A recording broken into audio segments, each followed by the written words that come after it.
Fearless Gamers, Matt here for Fearless Games, and today I'm going to be doing another Forge World unboxing. This time it's going to be the Zone Mortalis box set and the Horus Heresy character series Fulgrim. So, not going to waste any more time with, babbling on, so we're just going to jump right in and see what these things look like. Okay, so to save on time, I already cut open the boxes for these, but these are what the Zone Mortalis pieces come in. And so we open them up, and here is the first one. This is the U-shape Zone Mortalis piece. As you can see, it already comes black, which is great. You don't have to prime it, just start painting right away. And there's the piece, and just the detail on these things. I mean, look at all that stuff. There's different hallways, there's corridor pieces, all the little detail in there. And what I like is also it's very plain and generic. There's a little keypad there for like some monitoring system or communication system. There's a little cable there. And what I like about it is it's very generic. This could be an underground base, a spaceship. It could be pretty much whatever you want it to be. And what's neat is how you can, the way that the pieces are turned out, you can turn this in 360 degrees, and it will be able to work with the other sets and make a playable field. There's no wrong way to set the field up. And so we got the next piece here. I bought the kit. This is the T-junction right here. I did buy the kit, which gets you 4 of these guys. That makes a 2x2 field, good for 500-point games. And so we got this. Again, more nice, beautiful detail pieces. They even throw in the detail of what's in the walls, which is really cool. And little bulkhead pieces right there. And it's just real, and they're extremely light because they're hollow, which is really cool here. And it doesn't have any release agent on it, or at least it doesn't feel like it, so it seems like these would be a real breeze to paint. And just the big question is what do I paint them? That's going to be the hard part for me, is picking the color piece for it. And here's the next one. This is the L-shape piece. There it is. Nice big wide open room, which is great. I plan to use this for games because Zone Mortalis is a lot of fun. I played it once, and I enjoyed it a lot. And so I bought the Zone Mortalis set so I could run my own Zone Mortalis games. And look at that, there's a little grate right there. It's awesome. Again, just ridiculous detail in these pieces. That's one thing, gotta hand it to Forge World. They put the same amount of effort into everything that they make. And it's just so beautiful looking when you put them all together. And then we've got the 4-way junction. And so it is. And next thing they'll have to get is some doors and another set so I can do a 2x4 table. But what's neat is, I can take this piece, interlock it there, and then it's set, or I can do this.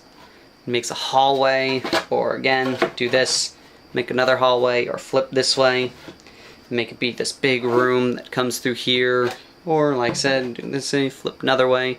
So as you can see, as I just did, there was no one way to flip this where it didn't work. Every direction that I put these guys in, they worked out. So that's one thing, they really figured out a way to make the pieces work regardless of how you set them up. And those are really awesome. I can't wait to sit down and paint them and start running more games with Zone Mortalis and stuff like that. So now we're going to move on to the second thing that I purchased, which was a Horus Heresy character series. This is Fulgrim. He comes in this nice display box here. It makes you feel like you're buying some piece of jewelry or something, or a watch. Really cool. And it's got Horus Heresy on it. It is wrapped in plastic. I did take that off before the recording. And then we just open this up. And we got this card with Fulgrim. And then here it puts some notes on some of the tinier pieces, it looks like, with this. For components, descriptions, constructions, Fulgrim, please go to... Oh, apparently they have a PDF for how to build Fulgrim. Interesting, I'll have to check that out later. And so we open this up, we got our display stand, which is a Terminator-based stand. And speaking of, we got the two display pieces that sit there. And they clamp together like that. And from what I can see here, is you can't glue these two pieces together, or else you'll never get Fulgrim in or out of it. So you're going to have to probably set up some magnets to snap these together. That way they get in.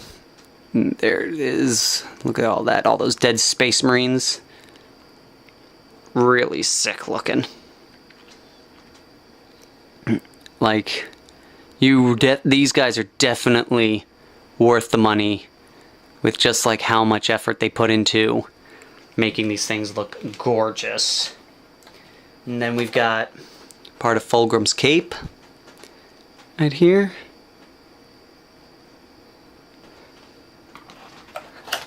And then we got his sword, a leg for one of the Iron Warriors, his little bunch of little belts and things, his sword and his head.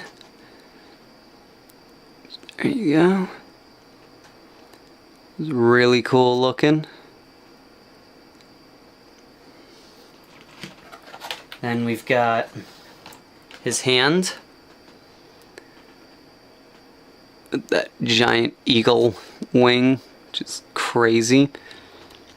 One thing, I just love how decorative his armor is. Then we've got more of those ribbon things. I don't know what they're called. Well, I know what they're calling them. I don't know how to pronounce it. These little hook things that go on some of the ends of his belts. Those are going to be a pain in the butt to put on. The rest of his cape.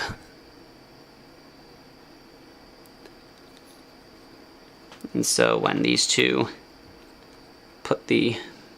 you connect them by putting that hole, that peg into that slot, and then bam, it becomes his full cape there. We got what looks like the end of his sword, his gun, the gun that he has on his hip, the end of this flag piece that goes on his stand, some combat knives for him, and a bolt pistol for one of the dead Space Marines. We got a backpack for one of the dead Space Marines and Emperor's Children flag stand. And then we've got these little extra bits that have to be glued onto him. One of them looks like it did break, but thankfully the piece is still in there, and it's not too complicated a part, so I'm not going to make a big stink about it. There's his base stand. It's really cool looking. What I really love is skulls.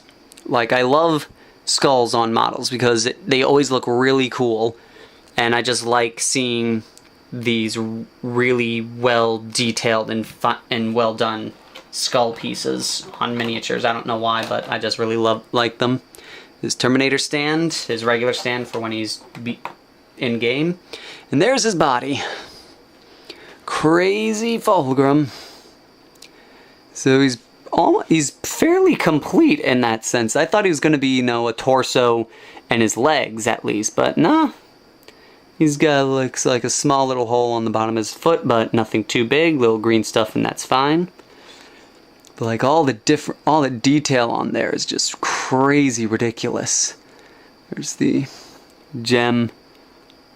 Oh, no, that's not a gem piece. There's the double-headed eagle thing. I forget the name of it. Escapes my mind right now. A little 3rd Legion icon. Different pieces there. And now if we compare him to, say, a regular size Space Marine, from like his heel, he's about a head taller.